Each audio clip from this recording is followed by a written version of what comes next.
So I'm kind of at this last stage of my recovery phase, but I'm feeling a lot of physical reactions.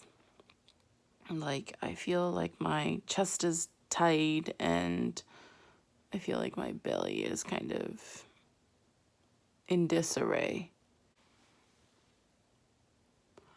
I generally feel just like a tightness, like I'm clenching somewhere. So I feel like I'm gonna try to lay on my back and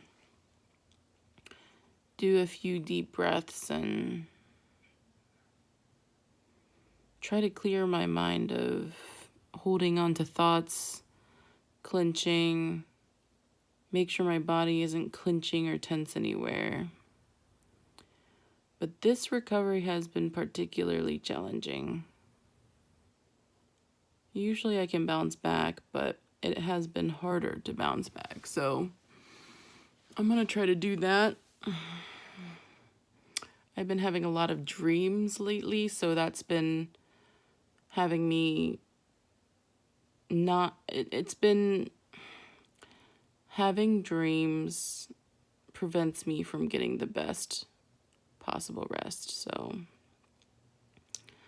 let me see if a little bit of meditation, deep breathing, active, mindful relaxation in parts of tense areas of my body. I'm going to see if that will help me. So I ended up actually laying down and doing some deep breathing. I started off with a sort of setting my intentions with my mind of what I wanted to accomplish. And I actually started to feel more calm when I started to I saw a meditation where you'll count to 4. You'll be like 1, 2, 3, 4. And then when you're at 4, you count back down. 4, 3, 2, 1. And then in between, like a deep breath. I think 1, 2, 3, 4. 4, 3, 2, 1. And then I kind of do a deep breath. And then I kind of rest there. And then I start counting again. And I started to feel myself calm down a little bit. Another thing I noticed was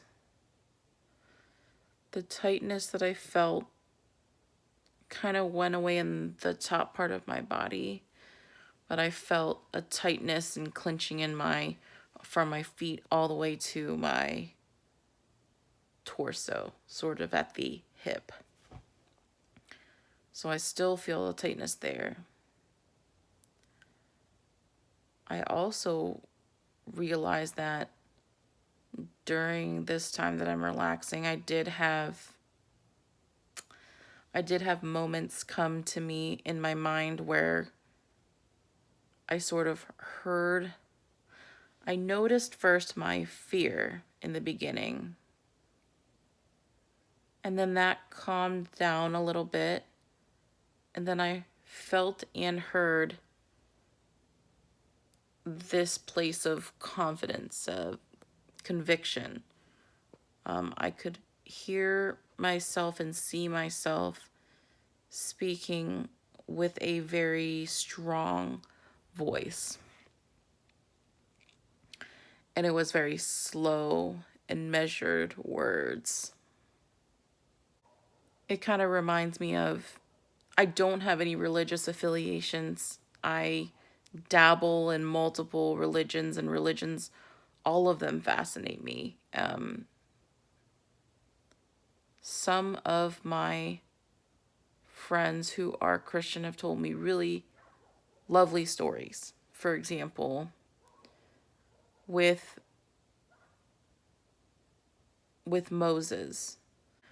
So the story of Moses goes that when he had become a leader, when he became a leader, he was actually a human man that had a speech impediment. So when people have a speech impediment, they have a hesitation in their voice.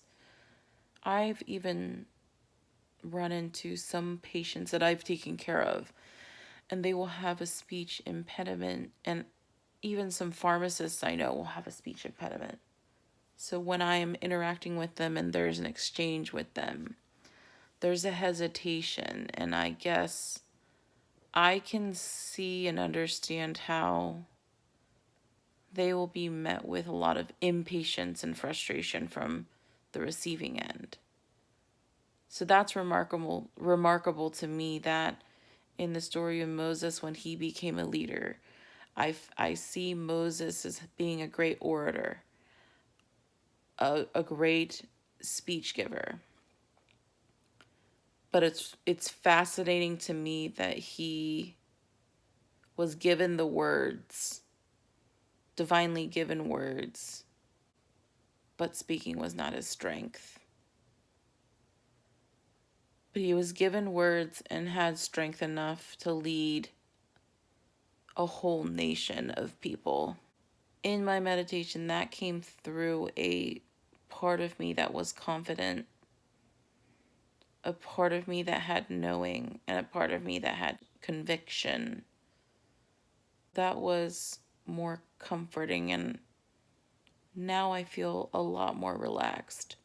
I feel that I have the motivation to do and accomplish. I hope this is a lasting feeling. I hope this is something that will carry me into the week.